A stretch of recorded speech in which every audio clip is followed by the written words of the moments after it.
Good news, everyone! It turns out that not only is the Higgs boson the God particle, but that he is an angry God, threatening to, at a moment's notice, unmake the very laws of creation. Or at least that's what my radio said when it woke me up last Thursday morning. When my radio went off, the hosts had just begun talking about how scientists now knew how the universe was going to end. Oh God, I thought, they're trying to talk about science again. These particular DJs are no strangers to expounding their armchair scientific philosophizing on the air, though they usually stick to such subjects as the evils of water fluoridation and vaccination. Far be it from me to question the medical expertise of a pair of radio morning talk show hosts, but when they ventured into the realm of physics, they trod on my toes, and I don't appreciate that. The poor medical advice they spew only really affects children and the elderly, but messing around with physics? That's serious. After all, that directly affects me. As I pulled myself out of bed that morning, I mentally prepared myself for the trials ahead, unraveling the mangled game of academic telephone that led to this piece of scientific, let's be generous and call it journalism. How did the DJs even get this idea? It didn't take long to figure out where they found their story. A quick Google search revealed many scary headlines. If Higgs boson calculations are right, a catastrophic bubble could end the universe. Higgs boson particle could spell doom for the universe. Or, my personal favorite, Higgs boson discovery. Cosmic doomsday? Should we be worried? Is the Higgs boson going to destroy us all? Probably not. But the physics behind these headlines is truly fascinating. In order to understand how the Higgs boson can, even theoretically, cause the apocalypse, we need to understand what a phase transition is and how it can heat up the universe.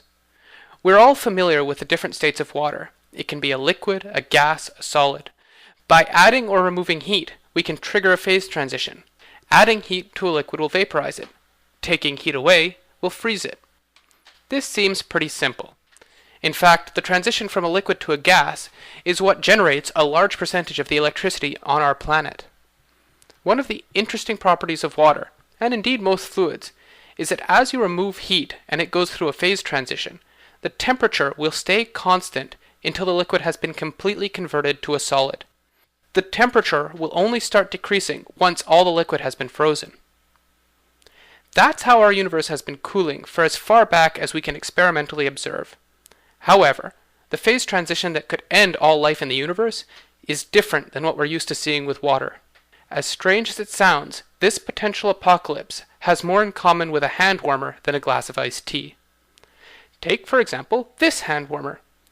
At room temperature, its lowest energy state is a solid, but as it cooled, it got stuck in its liquid phase, much like a kid and his stuffed animal getting stuck in a pothole while riding their wagon down a steep hill. The system needs a little bit of energy put in before the friends can make it down the hill, or before the liquid can become a solid. If I supply this energy by clicking the little disc in this pack, we can watch the phase transition spread through the liquid, giving off a large amount of heat. This analogy is a pretty good way of describing how the Higgs field could heat up the universe. As the universe ages, it cools. This is an observed fact. And, just like the hand warmer, the universe could get stuck in a high energy phase. That part is speculation. If a transition were to happen, the new state would spread at or near the speed of light, and unlike the hand warmer, it's actually empty space itself that makes up the phase transition, not the dust and stars in the space. Instead of just heating the universe up, this transition would actually change some of the fundamental properties of physics. In places where the transition has happened, the masses and couplings of fundamental particles will have changed. Not worried yet? This will actually change what we know of as chemistry.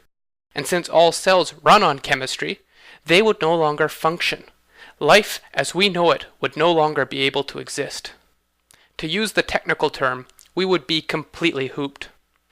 The question that the recent paper tried to answer was, given the current measurements of the Higgs mass and the masses of other particles in the standard model, could our universe have gotten stuck in the wrong phase? And, if yes, what lifetime would we expect for our universe? Their answer for the first part of this question was yes. But don't panic yet. Even if this transition can happen, it probably won't occur for billions and billions of years. More importantly, in order to do this calculation accurately, physicists need to have some idea of how physics behaves at very, very, very high energies, orders of magnitude above what the Large Hadron Collider can produce, possibly energies as high as the Planck energy scale. This is the energy where we believe the quantum nature of gravity will start to show up. The chance of us knowing all the physics up to this scale is pretty much zero. We know we don't understand all of particle physics because of that phenomenon called dark matter. We just don't understand how dark matter fits in with the other particles yet. A complete theory of physics, if it exists, would have to incorporate this dark matter. Maybe new particles will be discovered that prevent the phase transition. On the other hand, these new particles could make the transition more likely.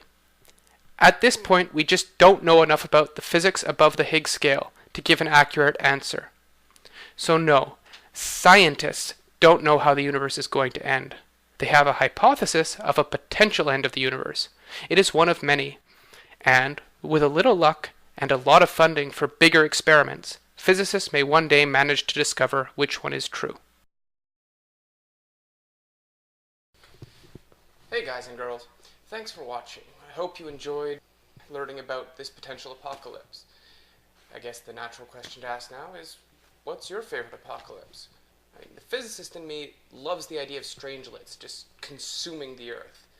But the sci-fi fantasy nerd in me loves the end of Buffy Season 6. Go Willow. So, if you liked what you saw, don't forget to like, subscribe, and comment. Love to hear from you. You can also visit me at my blog, which should be somewhere around here. So hope you enjoyed the show, and hope to see you again.